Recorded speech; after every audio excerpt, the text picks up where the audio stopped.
하나님께서는 예수 그리스도를 믿는 사람들을 들로 교회 공동체를 이루게 하셨습니다.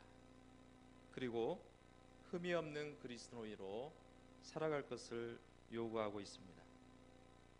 그러나 완벽한 그리스도인이 될 수 없습니다.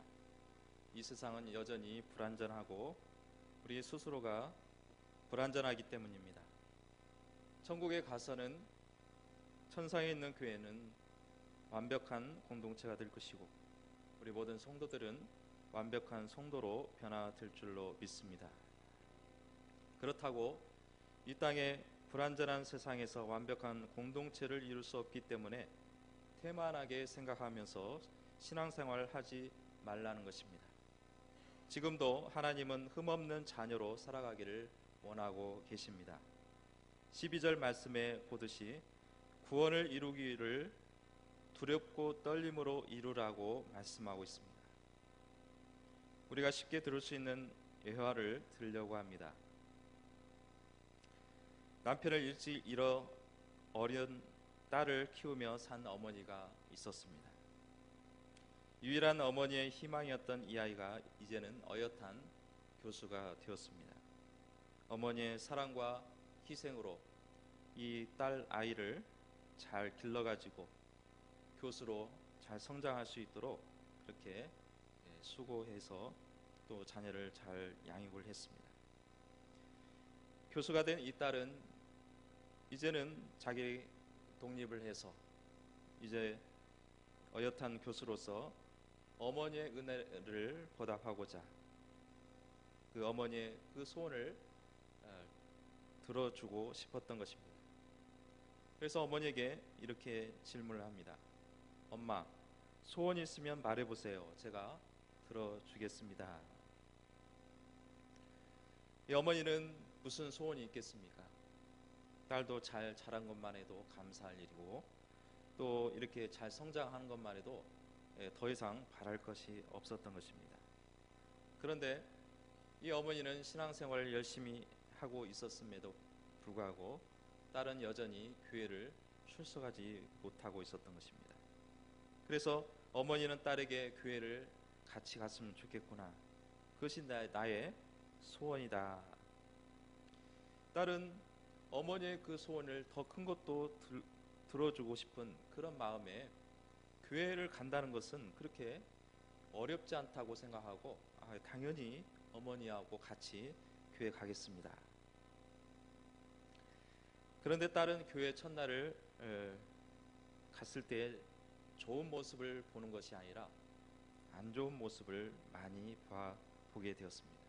서로 혼담하고 또 어떤 장로는 불의한 청탁하는 것을 어떻게 그 딸이 그 순간을 포착을 했는지 모를 정도로 그러한 안 좋은 것을 보게 되었습니다. 또 식당에 보면은 서로 먹겠다고 다투는 사람들이 보이기 시작했던 것입니다. 예배를 마치고 집에 돌아온 딸은 엄마에게 이렇게 대답합니다. 엄마, 나 다음부터는 교회 다시는 나가지 않을래. 그래서 자신이 교회에서 보았던 안 좋은 모습을 조목조목 이야기하기 시작했습니다. 그러자 엄마는 이렇게 대답을 했습니다. 사랑하는 딸아, 엄마는 수십 년 동안 교회를 다녔지만 이렇게 예수님 얼굴밖에 보지 못했는데 너는 하루아침에 수많은 아주 많은 것들을 보았구나. 이렇게 딸에게 얘기를 했습니다.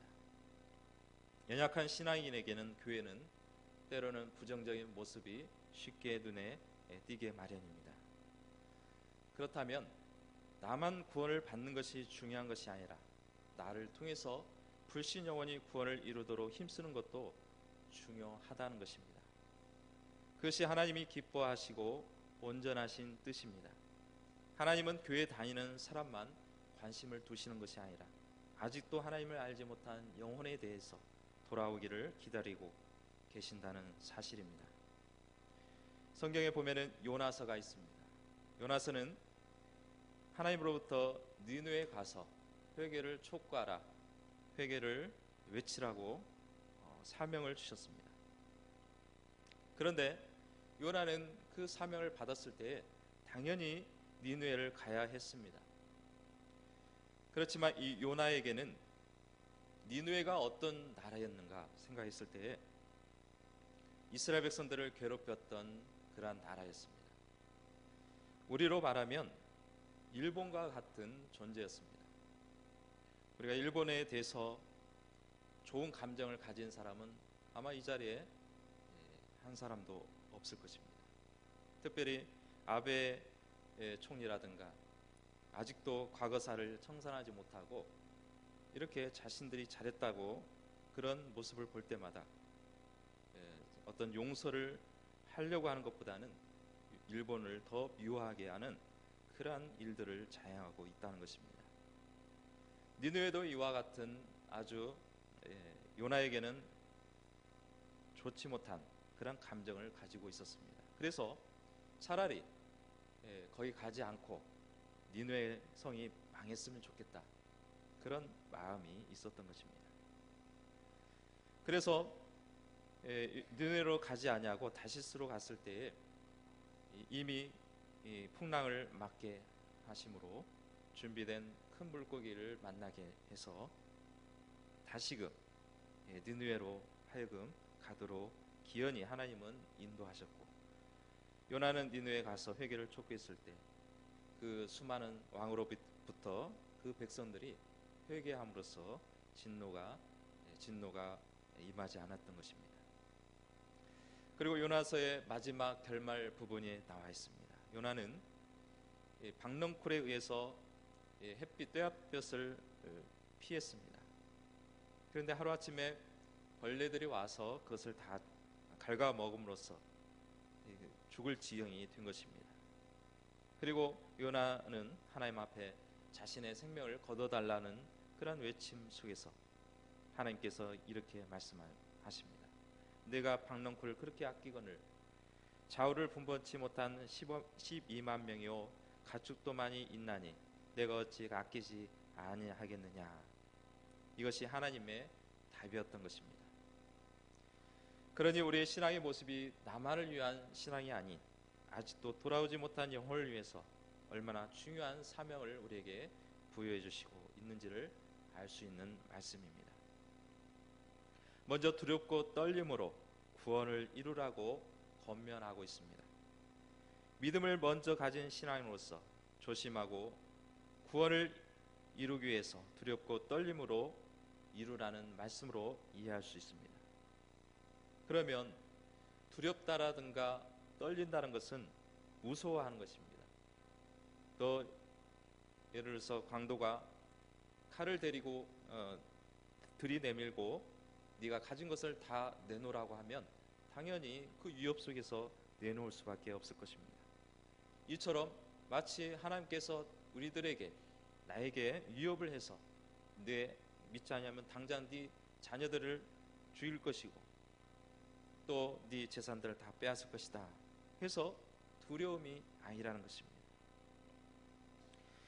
그리고 이 두려움은 구원을 받을 것인지 아니할 것인지에 대한 염려나 두려움을 가지라는 것이 아닙니다. 이것은 우리는 주님 앞에 고귀한 주님의 그 십자가 앞에서 서 있는 모습으로 구원을 이루라는 것입니다. 그런데 교인들 중에는 완전한 구원인 신령한 몸으로 부활하여 천국에 들어가기까지 가기도 전에 심각한 교만병에 걸려 있는 사람들이 적지 않다는 것입니다. 하나님의 말씀을 복종하는 대신 자신의 합리적인 생각, 자신의 어떤 뜻만을 쫓아 살아가는 사람들이 있다는 것입니다. 그래서 고린도전서 10장 12절 말씀에 그런즉 선줄로 생각하는 자는 넘어질까 조심하라 이렇게 말씀합니다. 이제는 됐다, 이제는 이 정도면 됐겠다 할 때에 넘어질까 조심하라는 것입니다. 그래서 우리는 늘 긴장해야 된다는 것입니다. 내가 혹여나 교만하지 않았나, 또 하나님 앞에 내가 내 자랑을 내세우지 않았느냐, 그런 생각을 가지고 늘 우리는 경각심을 가져야 된다는 것입니다. 우리가 받은 구원은 무한한 하나님의 은혜입니다. 값진, 값진 십자가의 대가를 치러 주심으로써 우리를 죄에서 건져 주신 것입니다. 잠언 16장 18절에 교만은 패망의 선봉이요 거만한 마음은 넘어짐의 앞잡이니라 라고 말씀합니다. 이 말씀에도 불구하고 이스라엘 백성들은 선택하신 하나님의 뜻을 잊어버리고 선택된 그 자체만을 자랑 삼는 영적 교만에 빠지고 말았던 것입니다. 교만하면 의도적으로 자신을 드러내고 높아지려고 하는 그런 행위만 생각할 수가 있습니다. 그렇지만 적극적으로 자기를 잘나서 높아지려고 하고 또 교만해져서 교만해진 것만은 아닙니다. 영적 교만이란 것은 자기도 모르게 교만일 수 있다는 것입니다. 그래서 늘 조심하라는 것입니다. 이스라엘 백성들이 선민의식을 가지고 있다는 것은 사실입니다. 그래서 이것은 잘못된 선민의식을 가졌다는 것은 잘못된 것이 아닙니다. 하나님께서 특별히 구별하여 택해 주셨다는 자부심을 가지고 있었습니다. 문제는 그러한 자부심에 있는 것이 아니라 우월의식에 있다는 것입니다. 자신들만 하나님의 백성이요 이방 민족은 개와 같은 그러한 하잘것없는 그러한 존재로 멸시했다는 것입니다. 그렇다면 자신들의 신앙이 철저해야 되고 하나님을 제대로 섬겨야 됨에도 불구하고 하나님을 제대로 섬기지 못하고 오히려 자신들만 하나님께서 선택했다, 그것만 자랑하고 그것만 내세웠던 것입니다. 그렇기 때문에 우리는 구원을 이루기 위해서는 두렵고 떨림으로 이루어야 되는 것입니다. 그렇다면 두렵고 떨림이란 것은 예수 그리스도의 희생 앞에 경외감을 가진다는 뜻으로 이해할 수가 있습니다. 예수 그리스도는 온 인류를 위하여 구원하시기 위해서 이 땅에 내려오셨습니다. 다시 말해서 하나님과 동등됨을 취할 것으로 여기지 아니했다. 오늘 본문의 말씀 앞전에 보면은 하나님과 동등되다, 하나님과 동등한 위치에 있는 예수님께서 인간의 모습으로, 죄인된 모습으로 인간의 모습을 입고 이 땅에 오셨다라는 것입니다. 그리고 십자가에 죽기까지 복종하셨습니다. 이것은 하나님께서 우리를 사랑하신다는 것이 단순히 말로만 우리에게 말씀하신 게 아니라 실제로 하나님의 독생자 예수님을 이 땅에 보내주셨다는 것입니다. 오늘 빌립보서를 기록했던 사도 바울이 이방인의 사도로서 부름을 받았는데 바울 신학이라 할 정도로 방대한 신학을 정립을 했습니다. 그렇다면 사도 바울은 단순히 어떤 이론가에서 멈추지 않았고 그 믿는 그 신앙을 그대로 실천에 옮겼던 장본인이었습니다. 폭넓은 신학 사상은 그 삶에서도 동일하게 그대로 나타나게 되었던 것입니다. 빌립보서는 옥중 서신이라고 합니다. 옥중에 있을 때에 빌립보 교회를 향해서 편지를 쓴 것입니다. 우리 모두가 하나님의 말씀을 복종하는데 성결한 생활을 계속하여 완전한 구원을 이루시기를 바랍니다. 두렵고 떨림은 결국에는 기본적인 하나님의 명령이자 우리의 의무를 철저히 수행하는 것입니다. 대한민국의 국민이라면 국가에 대한 의무가 있습니다. 네 가지가 있는데 어떤 게 있습니까? 한번 생각나십니까? 첫 번째가 무슨 의무입니까? 국방의 의무. 물론 여성들은 국방의 의무에서 해방이 되겠지만 우리 남자는 누구나 국방의 의무를 지녀야 합니다. 두 번째는 교육의 의무. 누구나 교육을 받아야 된다는 것입니다. 그래서 기본적인 교육을 이수하지 않고 그것을 받지 않으면 안 되는 것입니다. 또 세 번째는 납세 의무. 국가가 운영할 수 있도록 내가 수입의 그 일부를 떼어서 세금을 바치는 것입니다. 네 번째는 근로의 의무. 그래서 이 의무를 수행하도록 되어 있습니다. 그런데 이 네 가지의 의무를 수행하지 않는다고 해서, 그것을 지키지 않는다고 해서 지금부터 당신은 대한민국 국민이 아닙니다. 그것을 박탈해서 쫓겨나지는 않습니다. 그 대신 법적 제재가 오게 됩니다. 그 이전에 국민으로서 행해야 할 당연한 것으로 여겨 지키는 것이 바로 국가에 대한 의무인 것입니다. 마찬가지로 하나님은 또한 우리 모두가 하나님의 백성입니다. 그렇다면 우리를 구원의 백성으로 삼아 주셨으면 우리는 하나님에 대한, 하나님을 향한, 또 이 하나님의 나라를 위해서 지켜야 할 의무가 있다는 것입니다. 그것은 이스라엘 백성들에게 이미 주어졌던 10가지 계명인 것입니다. 그 중에 다섯째 되는 계명이 안식일을 구별하여 지켜 행하라라고, 구별하여 거룩히 지키라고 말씀하고 있습니다. 오늘날 안식일을 지키지 않고 주일로 지켜지고 있습니다. 주일을 지키지 않는다고 구원이 빼앗긴다거나, 또 예수님을 믿고 믿는 성도들이 이 주일을 빠졌다고 해서, 주일을 지키지 않았다고 해서 하나님의 백성에서 끊기지 않습니다. 물론 구약에 보면은 안식일은 율법의 개념으로서 안식일 지키지 않는 자에게는 그 이스라엘 백성에서 끊긴다고 말씀하고 있습니다.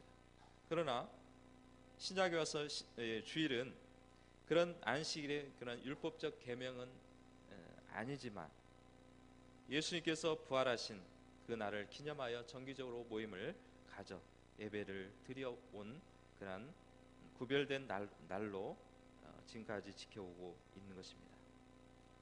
최근에 교단 신문을 보았습니다. 그 신문에 보니까 주일 성수에 대한 경각심을 일깨우는 글을 보았습니다. 옛날에 이미 외쳤던 것이고, 또한 이 주일 성수에 대해서 교회마다 목회자들을 통해서 많은 그런 설교를 들어왔습니다.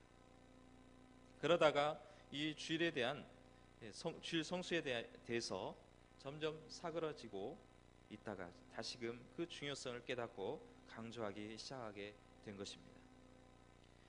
한국 기독교와 한국 교회의 근본적인 유의가 어디에 있습니까? 몇 가지 예를 들 수가 있습니다. 부정부패가 있었고, 또 물질 만능의 그러한 물질주의가 있었고, 때로는 지도자의 퇴폐를 볼 수가 있었습니다. 그 외에도 수많은 그러한 이유들이 있을 것입니다. 그런데 그보다 더 중요한 것은 주일에 대한 개념이 희석되었다는 것입니다. 옛날에는 어떤 일이 있어도 교회에 빠지면 큰일 난 줄 알았습니다. 벌 받는 줄 알았습니다. 그렇지만 오늘날 와서는 물론 다 그렇지는 않지만 과거보다는 그 개념이 약해지고, 때로는 볼 일이 있고 일이 있으면 주일 하루 한 주 정도, 몇 주 정도는 빠질 수 있지 않겠느냐, 그런 생각이 우리 안에 자리 잡고 있다는 것입니다. 주일은 하나님께서 우리에게 주신 복된 날입니다. 또 주일은 하나님 앞에 예배 드리는 날입니다. 그리고 우리 믿음의 사람들이 공동체를 이루어서 같이 모여서 하나님 앞에 예배로 영광을 돌리는 날입니다. 그러기에 우리는 예배를 소중히 하고 주일을, 복된 주일을 잘 지켜 나가야 되는 것입니다. 주일뿐만 아니라 예배에 참석하는 일과 또 헌금하는 일, 물론 우리가 헌금을 강조하면 때로는 뭔가 이유를 달겠지만은 하나님 앞에 우리는 또한 헌금하는 일에 철저히 해야 되는 것입니다. 이러한 일들은 하나님의 명령이자 신앙인으로서 의무이므로 마음에서 때로는 우러나지 않을지라도 또 내 안에서 나오지 않을지라도 우리는 반드시 지켜야 되는 것입니다. 하나님의 말씀은 억지로라도 지켜야 합니다. 그러면 하나님께서 우리에게 소원을 주신다고 말씀하고 있습니다. 부모 처음에 어렸을 때는 어떻습니까? 부모 말을 듣기가 좋지 않습니다. 좋아하지 않습니다. 왜냐하면 자기가 원하는 것이 아니기 때문에 그렇습니다. 그러나 부모 말을 들으면 자다가도 뭐가 나옵니까? 우리 신시간 예배당은 떡이 끊일 날이 없습니다. 지금도 냉장고에 정해져 있습니다. 그래서 매일 아침에 맛있게 먹고 있는데요. 자다가도 떡이 나오는 것이 바로 부모 말씀에 순종하는 것입니다. 하나님의 말씀을 들으면 자다가도 복이 떨어진다, 이렇게 말씀을 드릴 수가 있는 것입니다. 하나님께서는 우리로 하여금 소원을 이루어 주신다는 말씀은 오늘 13절의 말씀에 나와 있는 것입니다. 우리의 소원은 무엇입니까? 여러분, 우리의 모두가 공통된 소원은 무엇입니까? 통일입니다. 우리의 소원은 통일. 이 노래는 봉선화 동요회에서 1947년 3월 1일 3.1절 특집 방송국에서 처음 불리기 시작한 이래로 남한과 북한을 초월해서 남녀노소가 다 불렀던 동요였지만 국민의 노래가 되었습니다. 한번 불러보겠습니다. 꿈에도 소원은 통일, 이정성 다해서 통일을 이어서 오라, 통일이여 오라.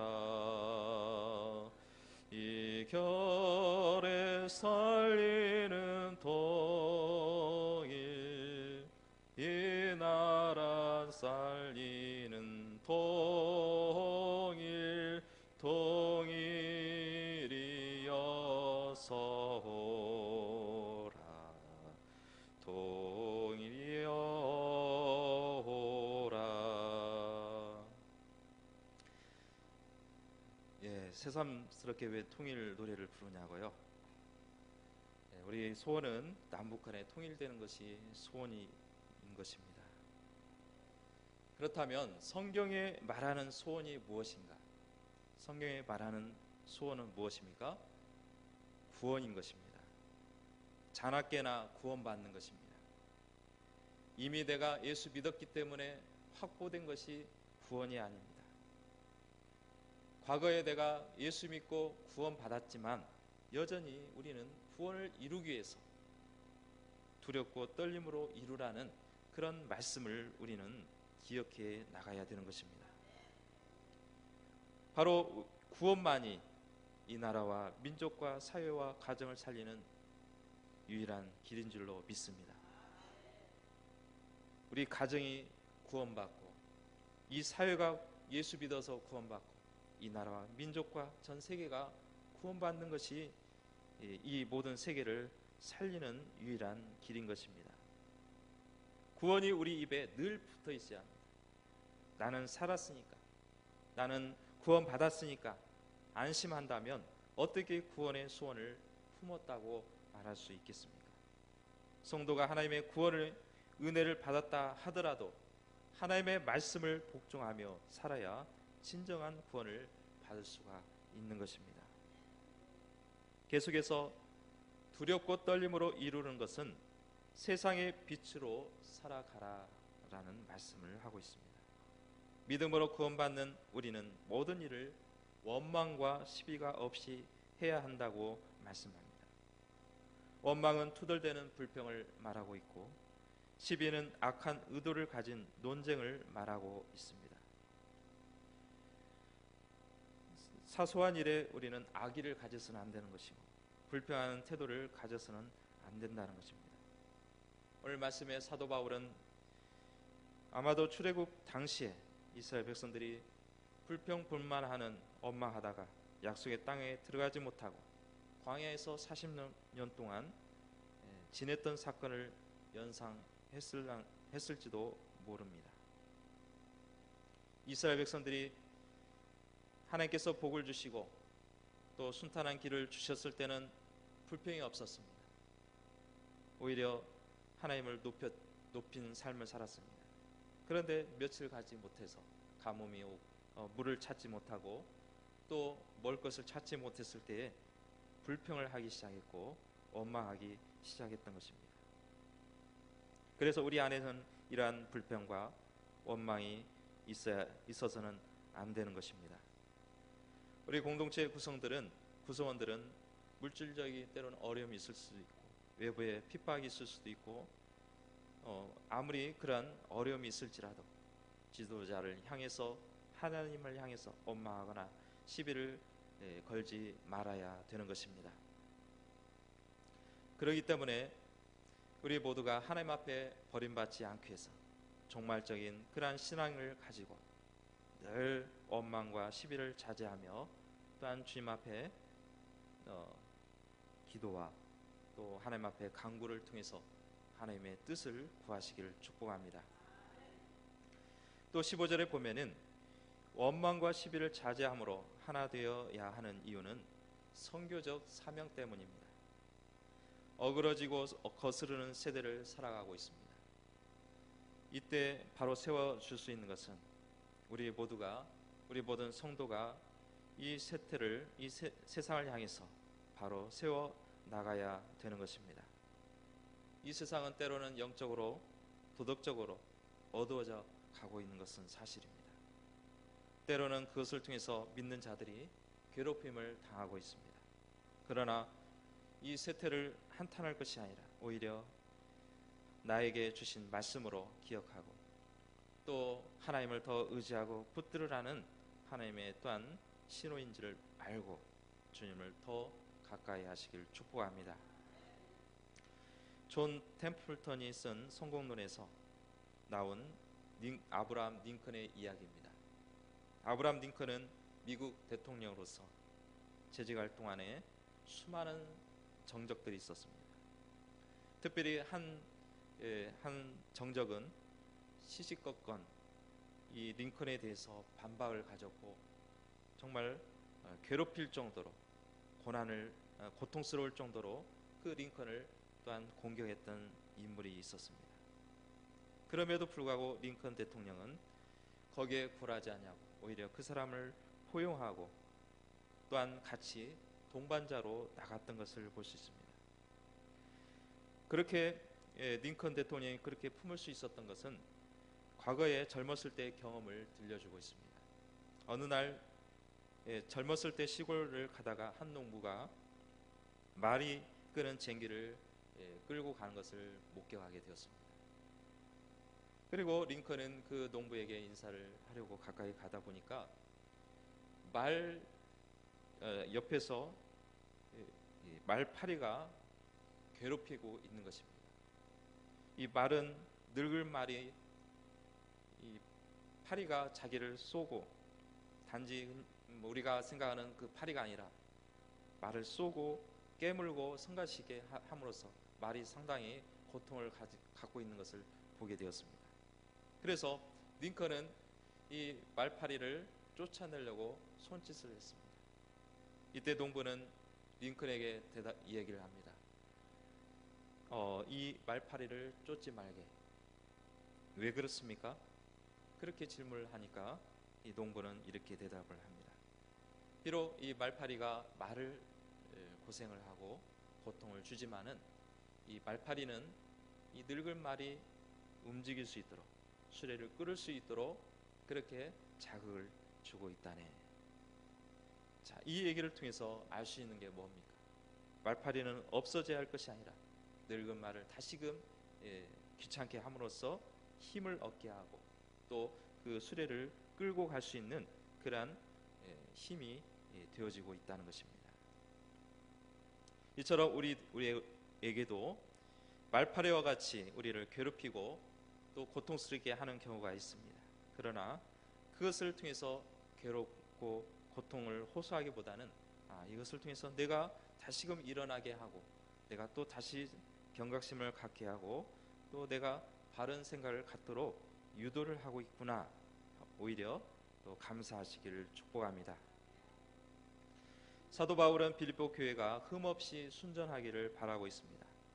그래서 세상에 어그러진 세태 가운데서 빛들로 나타나기를 원하고 있는 것입니다. 생명의 말씀을 밝히기를 원한 것입니다. 우리에게 주어진 이 복음의 말씀을 직접 우리 입술을 통해서, 우리의 모습을 통해서, 또한 우리의 행동을 통해서 또한 빛을 비춰 나가시기를 축복합니다. 우리 구원받은 사람들은 하나님의 말씀과 명령에 대한 의심하거나 때로는 망설이거나 쟁론하도록 부름을 받은 것이 아니라 복종을 하도록 부름을 받은 것임을 믿으시기를 바랍니다. 일단 하나님께서 말씀하시며 그 말씀을 내 생각에 맞춰서 판단하는 것이 아니라 고지식하게 복종해 봐야 되는 것입니다.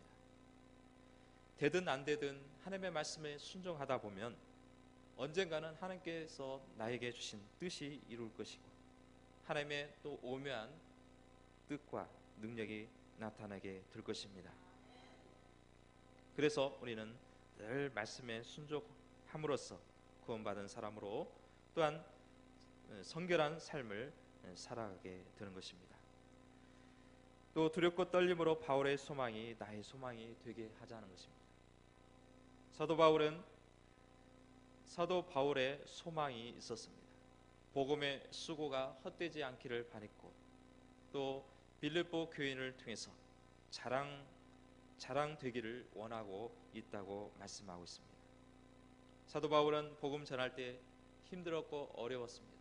고통스러웠습니다. 그러나 그 복음 전하고 그 복음을 증거하는 것이 헛되지 않을 것을 기대하고 있었던 것입니다. 오히려 그것이 자랑거리가 되기를 원하고 있었습니다. 그리스도의 날에 자랑할 것이 있도록 복음에 힘쓰고 있다는 것입니다. 우리의 자랑거리가 무엇입니까? 마음에 맞지 않는 하나님의 말씀을 복종하기 위해서 얼마나 힘쓰고 있습니까? 하나님의 말씀을 복종하기 위해서 내 자신의 이기적 욕심을 얼마나 버리고 있었습니까? 그리스도의 날은 어떤 날입니까? 지금도 그리스도께서 다스리고 통치하고 있는 때에 살고 있지만 여전히 죄악된 세상에서는 때로는 불순종으로 인해서 하나님의 뜻이 펼쳐지지 못하고 있고 세상의 죄악이 관영하고 있습니다. 그러나 마지막 날에는 그리스도의 영광이 나타나게 되고 심판의 날을 말하고 있는 것입니다. 그때 주님 앞에서 우리 모두가 자랑거리가 되시기를 축복합니다. 복음의 열정을 가지고 복음 전하기를 잘했다. 주님을 위해서 몸된 교회를 위하여 헌신하기를 잘했다. 우리 모든 성도가 나의 자랑이다. 그 외에도 자랑거리들이 많아서 주님을 기쁘게 드리는 저와 여러분들이 되시기를 축복합니다. 이 기쁨을 얻기 위해서 바울은 믿음의 제물과 섬김을 위해서 자신이 전제로 드릴지라도 기뻐한다고 말씀하고 있습니다. 전제는 무엇입니까? 전제는 뭔가 피를 다 쏟고 태움을 받은 제물을 말하고 있습니다. 마지막 자신의 몸이 닳아져서 희생물이 된다 할지라도 기뻐한다는 것입니다. 과연 바울이 기쁨을 얻기 위해서 자신이 희생제물이 되기를 바랐던 그 마음이 우리도 이 마음을 품을 수 있겠습니까? 우리 모두가 기쁨의 날이 오기를 위해서 두렵고 떨림으로 이루시기를 축복합니다. 결론적으로 보면은 주 예수님을 믿는 우리는 이미 죄사함과 다시 태어나는 구원을 받았습니다. 하지만 아직 완전한 구원을 이룬 것은 아닙니다. 그러므로 우리는 항상 두렵고 떨리는 마음으로 하나님의 말씀을 경청하고 원망과 시비가 없이 복종하는 생활을 해야 되는 것입니다. 고린도전서 9장 27절에 사도 바울은 이렇게 말씀하고 있습니다. 내가 내 몸을 쳐 복종하게 함은 내가 남에게 전파한 후에 자기가 도리어 버림이 될까 두려워함이로라 라고 말씀합니다.